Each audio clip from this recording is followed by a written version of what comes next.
பேரறிஞர் அண்ணா. வந்த உடனே எம்ஜிஆர் எழுந்துக்கிட்டாராம், உட்கார வச்சாராம். உட்கார வச்சுட்டு சொல்லும்போது விடை பெறதுக்கு முன்னால் கேட்டாராம் எம்ஜிஆர், தமிழ்நாட்டினுடைய திமுகவுக்கும் இலங்கையில் இருக்கிற அந்த திமுகவுக்கும் ஏதாவது தொடர்பு இருக்குதா அப்படின்னு கேட்டாராம்.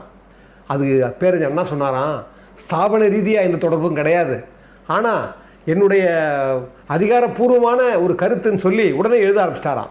ஒரு காகிதத்தில் எழுதிட்டு என்னுடைய அதிகாரப்பூர்வமான கருத்து, தேவைப்பட்டால் இதை படித்து காண்பீங்க அப்படின்னு சொல்லி அந்த கடிதத்தை அந்த காகிதத்தை கொடுத்தாராம்.